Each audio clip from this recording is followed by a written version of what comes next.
Snow had begun falling before sunrise, soundless and slow, blanketing the prairie in a white so clean it seemed cruel. Wind moved through the cottonwoods like a whisper too tired to carry meaning. The barn sat hunched against the horizon, ribs of old timber bowed beneath the weight of winter. Behind it, pressed into the lee where hay scraps clung to frostbitten dirt, the children waited. They were quiet, as if silence could keep them from being found. The oldest girl, maybe 13, maybe younger, it was hard to tell in the dim light, kept the smallest one tucked beneath her coat. The baby didn't cry, only whimpered once when the wind caught the edge of her blanket. The others huddled close like pups in a den, eyes wide, breath shallow. None of them spoke. Their lips were too cracked, their cheeks too numb.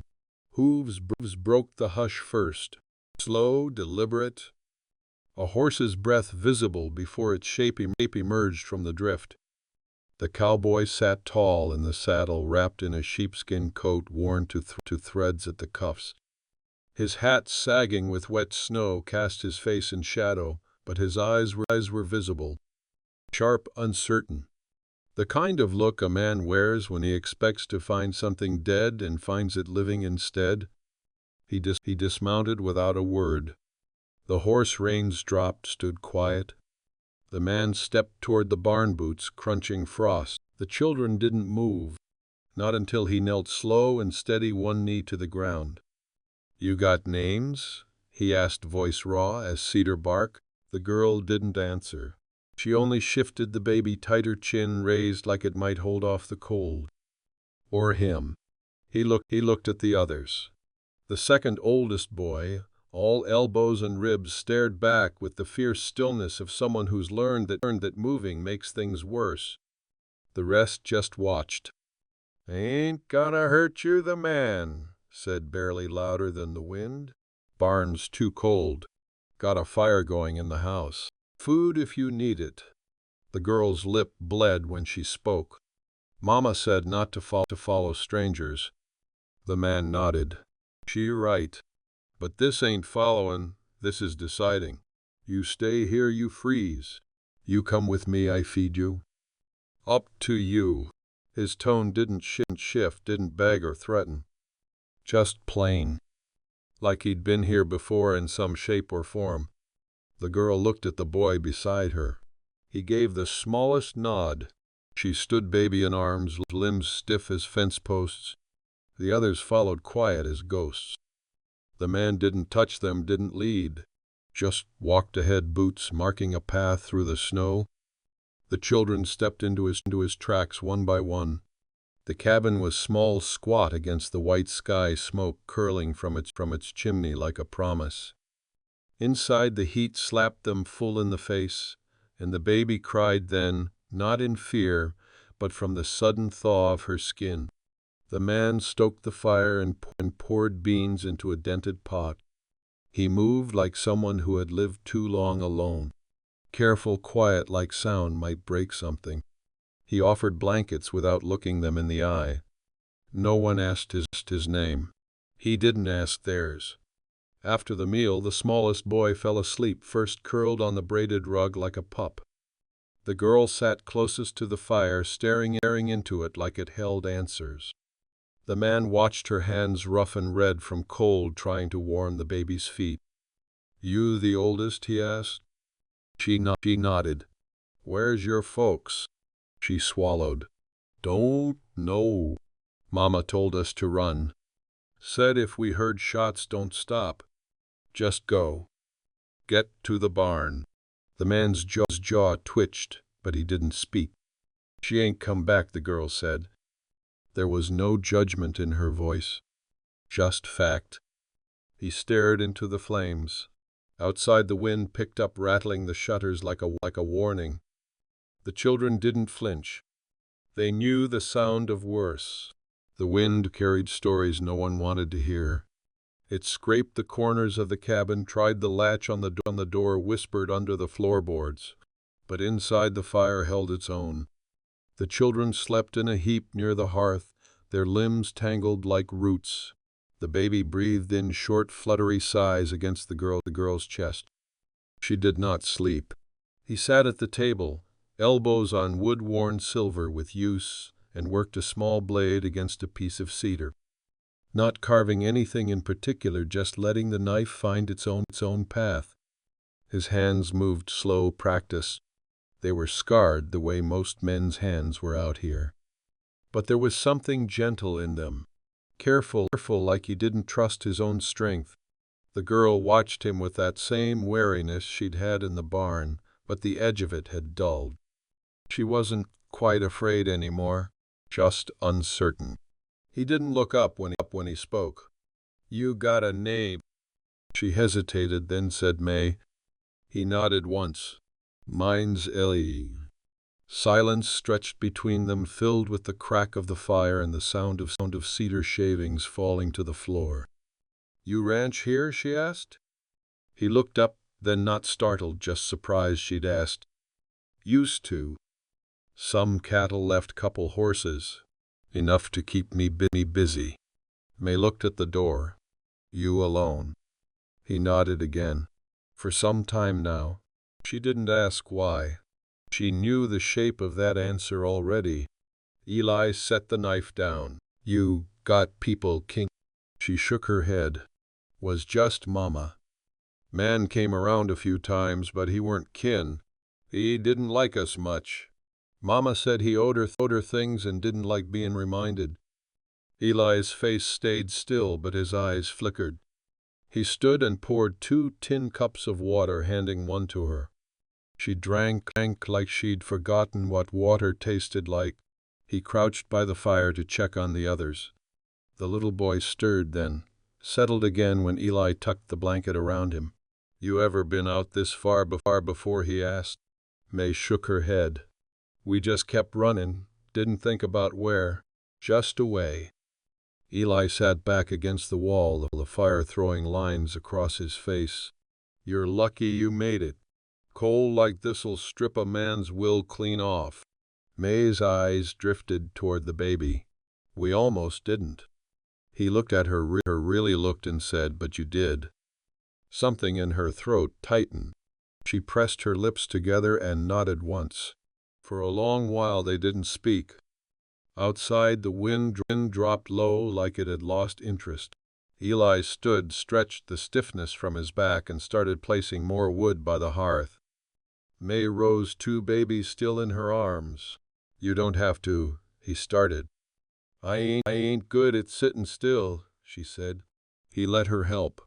She moved like she'd done hard work before. Not fast, not strong, but with the kind of stubbornness that didn't quit. He handed her a small axe and pointed toward the stack near the wall. "You ever split wood?" She shook her head. He showed her once, then let her try. The blade bounced off the first log. The second didn't split either. But on the third swing, the crack sounded right clean and solid. She looked up, and he gave a small nod.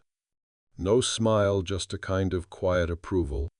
When the others woke, he fed them again.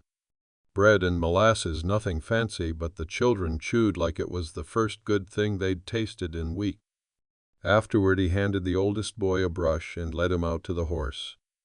"Name's Murphy," he said, nodding at the mare. "She don't like loud noises or fast hands. Be gentle, and she'll let you close." The boy nodded, not speaking, but something in his shoulders loosened. The little girl, maybe 5, sat by the window, tracing the frost lines with her finger. By sundown, the cabin smelled of heat and pine and life again. Eli sat on the porch after they'd all gone quiet. May stepped out beside him, arms wrapped around the baby. She looked out across the prairie. "It's awful big. Always has been. You ever get used to it?" He paused. "Not really. But it gets used to you." She looked at him then, not like a child, but like someone who had seen too much to pretend. "Thank you," she said. He didn't answer right away. Then, softly, "You're welcome. If you believe every ending hides a beginning beneath the dirt, subscribe and ride forward with us." The cold clung to morning like a memory that wouldn't let go. Frost etched every window pane, traced the outlines of the door, and stiffened the boards of the porch. Inside the cabin, the fire had burned low but not out. Eli stirred it back to life with careful hands, feeding it the dry heartwood he'd stacked the night before. The children were still asleep. May sat up against the wall, the baby wrapped in her arms, her eyes open, watching him. "You sleep?" he asked. She nodded, but he could tell it wasn't true. Not really. He poured hot water into a tin basin and set it by her. "Warm your face. It helps." She did, and the baby blinked and whimpered as the warmth touched her cheek. The day began slow. Eli taught the boy, his name was Jonah, how to carry water without sloshing it, taught the middle girl to sweep the ash from the corners, gave May the kitchen to tend. She moved with quiet purpose, measuring flour with her fingers, folding it into biscuits that weren't light but rose just enough. She didn't speak much, but she listened when he talked, watched the way he handled the stove, the tack, the tools. By mid-morning, snow had turned to hard wind. Eli showed Jonah how to latch the barn door against it. May followed them out, baby swaddled tight, her hair whipping across her face. The barn was old but sturdy. Inside, the horses shifted in their stalls, warm breath fogging the air. "You ever ride?" Eli asked, glancing at May. She shook her head. "Mama said horses were for rich folk." He grunted. "They're for whoever needs getting somewhere." He brought Murphy out, handed May the reins. "She won't bite. Just let her smell you." May stepped forward, slow, holding the baby close. Murphy flicked an ear and sniffed the edge of May's sleeve. May didn't flinch. She laid her hand on the mare's neck and let it rest there. "She's soft," she whispered. Ellie nodded. "Stronger than she looks." That afternoon they repaired the fence on the north side where the wind had knocked a few slats loose. May carried nails and a hammer. Eli drove them in. Jonah fetched what boards he could carry. They worked without much talk, the wind stealing words anyway. Later, back inside, Eli handed May a folded piece of muslin.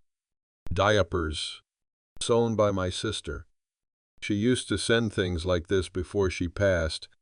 May ran her fingers over the stitching. "She have kids?" A few. Long gone now." May looked up. "You had people." He nodded. "I did." She didn't press, and he didn't explain. But he watched her carefully tuck the cloth into the bundle she kept for the baby. It was the first thing that wasn't scavenged, the first thing new. That night, when the fire burned low and the younger children had fallen asleep, May sat near the door, wrapped in one of Eli's old coats. The sleeves hung long over her hands. "You always live out here?" she asked. He didn't look up from the fire. "Since I was a boy." "Why stay?" He took a long time to answer.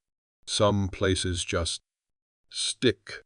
You get shaped by them, like wind on a rock. Might not be easy, but it's honest." She nodded slowly, thinking. "He asked you, want to go back east?" She shook her head. "Ain't nothing left. Nobody waiting, and I ain't leaving them behind." She meant the other kids, the baby. But she meant something more too, though she didn't have words for it yet. He shifted, elbows on his knees. "You don't have to decide now. Winter's long. There's time." She looked into the fire, her face soft in the glow. "Feels like the first time I had time." They sat that way a long while. The wind eased.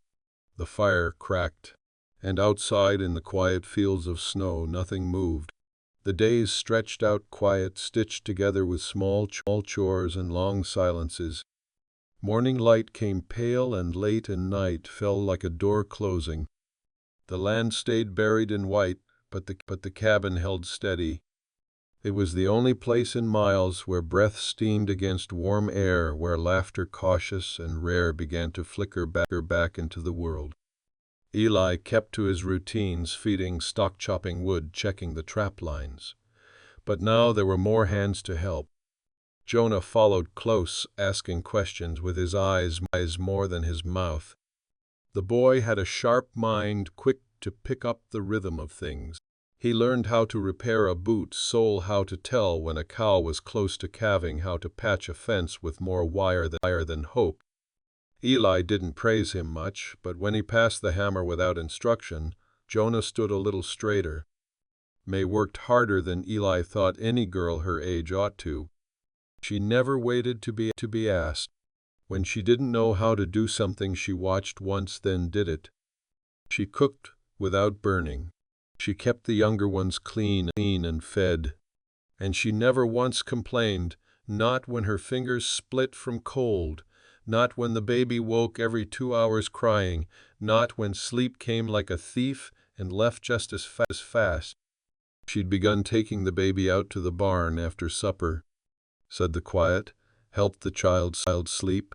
Eli watched her once, through the frost-blurred window, May pacing slow, murmuring songs under her breath, her shadow long and soft in the lantern light. "You were meant for more than running," he'd said once when she came in. She didn't answer, but her eyes didn't look away either. One night, snow heavy on the roof, May brought out a bundle of letters from her mama's bag. Eli found her at the table, smoothing them flat one by one. The handwriting was small and slanted, most of it smudged. "She wrote these to no one," May said, "or maybe to herself." Eli sat down across from her. "She didn't tell us much, just kept us moving. Like she was afraid of something, or someone." "You think she was?" he asked. May looked down at the baby sleeping in her lap. "I think she knew how fast good things get taken." Eli picked up one of the pages and read a few lines. They weren't elegant. Just a woman's thoughts, memories of childhood, names of old towns, a list of things she missed: warm bread, her father's laugh, a yellow dress she'd lost in a river when she was 16. "She was tired," May said. Eli nodded. "But she kept going, until she didn't." That hung in the air for a while. Eli leaned back in his chair, staring at the rafters. "My mother died birthing my sister," he said. "My father raised us best he could. When I was 17, I left to work cattle across the state line. Came back 3 years later. They were all gone. Fever took 'em. House half collapsed. No one left to bury them." May didn't look away. "I stayed anyway. Rebuilt the place, one wall at a time. Never found a reason to leave." "You ever want to?" she asked. "Used to," he said. "Now I'm not so sure." The wind howled against the eaves. The fire cracked, casting gold across the rough-hewn floor. "Would you let us stay?" May asked. Eli met her eyes. I already have." She blinked, startled by the answer, then looked down and gave a slow nod, as if something in her had finally settled. The baby stirred, opened her mouth in a silent cry, then drifted back to sleep. "She's lighter now," May said. "Was real heavy before. Like she didn't trust the world to hold her."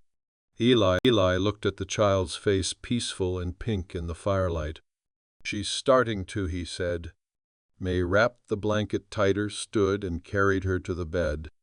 When she came back, she didn't sit far, just close enough that the silence between them felt shared. March brought thaw, slow and uncertain. The snow didn't melt so much as retreat, inch by inch, revealing what had survived the weight of winter. The land was still bare, brittle in places, but the wind no longer bit through skin. It merely passed. Jonah found a patch of green near the edge of the corral and showed it to Eli like it was gold. Eli knelt, pressed 2 fingers into the damp soil. "Not much," he said, "but it'll do." They spent the morning digging trenches for spring onions and hardy greens, the ground reluctant but not frozen. May carried buckets from the well, her sleeves rolled to the elbow. She looked older now, though not by years.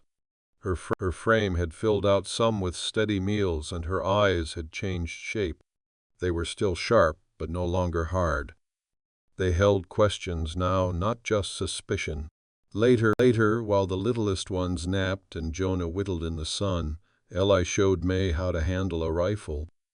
"You won't need it most days," he said, "but best to know." He showed her how to load and brace, how to breathe with the barrel not against it. She missed the first few shots, but didn't flinch or apologize. By the seventh, she hit the tin can square enough to knock it from the fence post. Again, she said. He grinned a little, handed her more rounds. That evening she brought out a folded shirt from the basket of mending. It was his, ripped at the shoulder seam.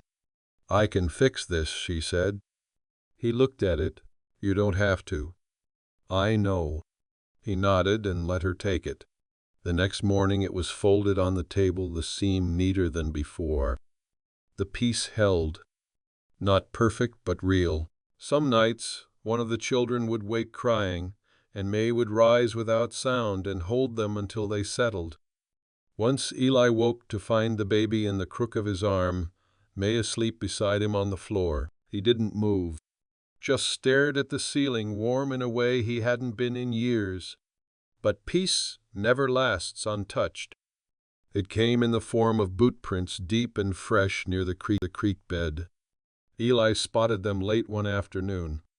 Too wide for Jonah. Too heavy. He followed them until they vanished into the hills. On the way back he cut across the southern pasture and saw smoke where there shouldn't be any. At supper he didn't say much. May watched him. "Something's wrong," she said. He wiped his hands. "Might be." She waited. "Someone's out there. Close." "Could it be?" She didn't finish. "Maybe," he said. "You said there was a man. Someone your mama feared." She nodded slowly. "He had a rifle. Wore a tan coat." She wouldn't say his name. Ellie nodded, jaw set. That night he brought the rifle inside, loaded it, set it by the door. "You think he's looking for us?" May asked. "I think if he finds you, he won't be kind." She stood a long while by the window, her face lit by moonlight and worry. Then she turned to him. "We should leave. This place is safe," he said. "For now." He walked to her hands open.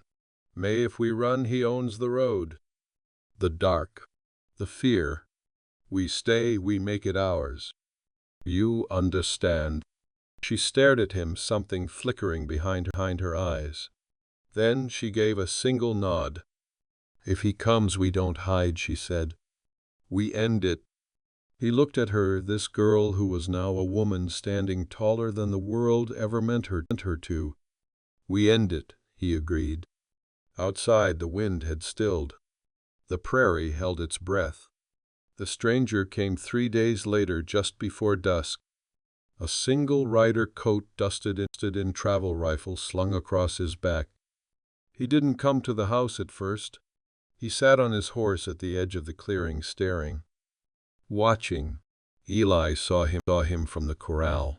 He didn't wave, just walked slow to the porch, rifle in hand, eyes never leaving the man. May stood behind the door, out of sight but ready. The baby was inside the root cellar, wrapped and hidden, the youngest children beside her. Jonah crouched behind the haystack, a hunting knife in his belt, and his jaw set hard. The rider dismounted, took his time. His boots crunched the softening snow as he approached, rifle still slung, hands loose at his sides. "You Ellie Monroe?" he asked, voice flat as rust. "I am." The man nodded, like that matched what he'd been told. "Looking for someone," he said. "Girl. Late teens. Thin brown hair. Might be carrying a baby." Eli didn't answer. The man took a step closer. "She run off with something that didn't belong to her," he went on. "Been tracking her a while." Eli tilted his head. "What'd she take?" The man smiled, but it didn't reach his eyes. "Not a what?" "Oh, who? Baby ain't hers." Belongs to my brother. Or did. He's dead now. Over a card game. But that child's still blood, and I mean to take her back." May didn't move, didn't make a sound. But Eli could feel her behind the door, breath held tight. He stepped down from the porch. "You got proof of that?" he asked. The man shrugged. "Don't need it." "You do here." The man glanced at the rifle in Ellie's hands, then at the cabin. "You protect in here." "I'm protecting this place," Ellie said. "Ain't nothing good comes from men claiming what they think they're owed." The man narrowed his eyes.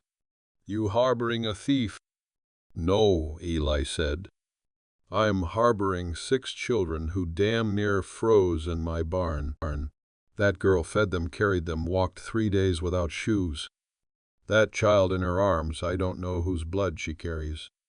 But I know who's kept her alive." The man took a slow breath. "You plan to stop me?" Eli raised the rifle. "I do." Silence fell between them, taut and mean. Then May stepped out.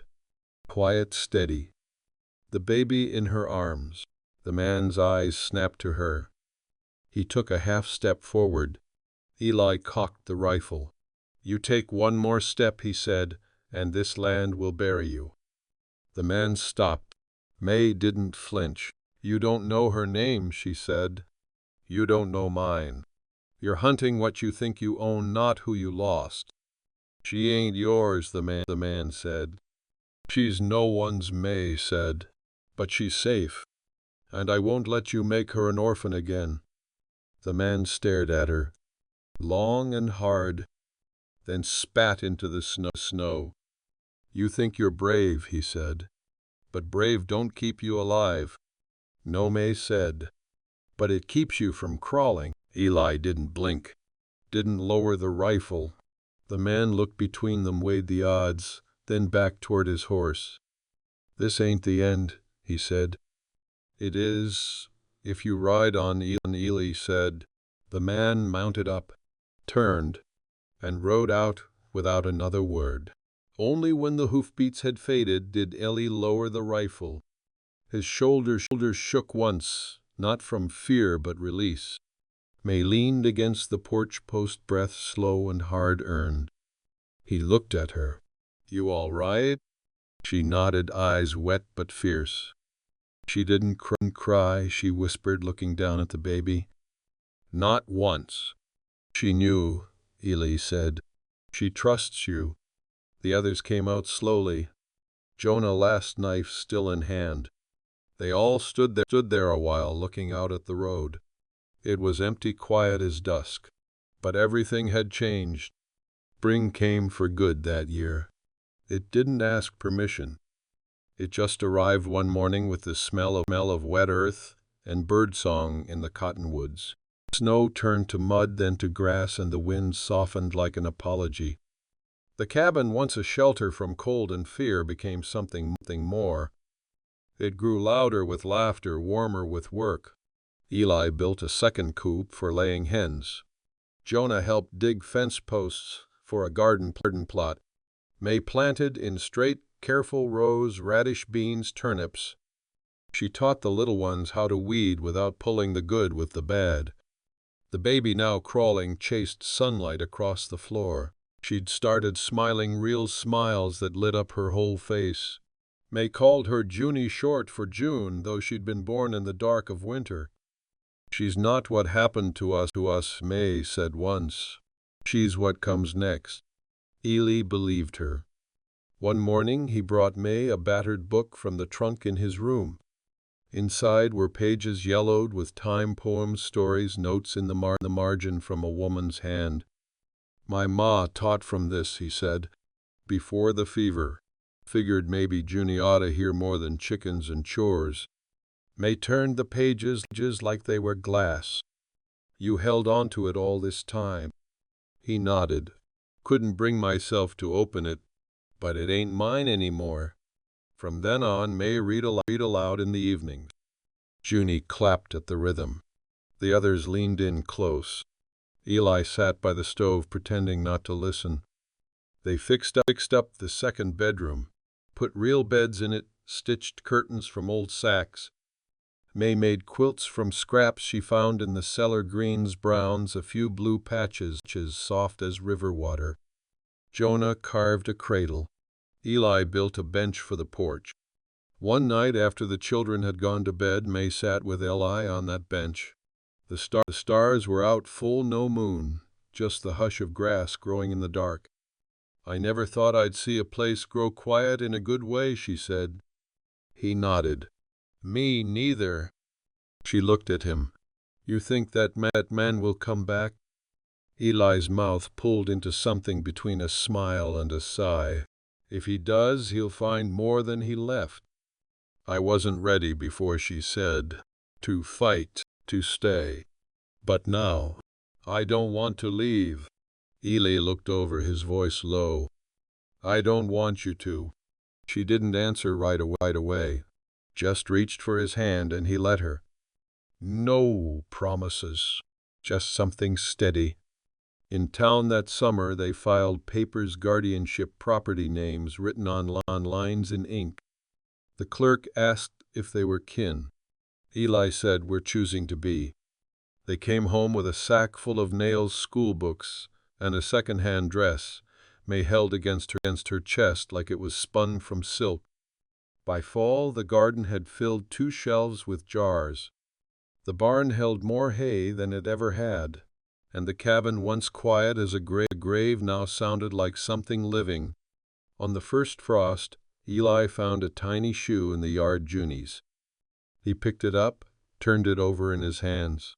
When he stepped inside, May was at the stove, baby on her hip, Jonah reading to the others by lamplight. Eli looked around at the warm room, at the life that had grown from nothing. He hung the shoe by the door, a kind of flag, a kind of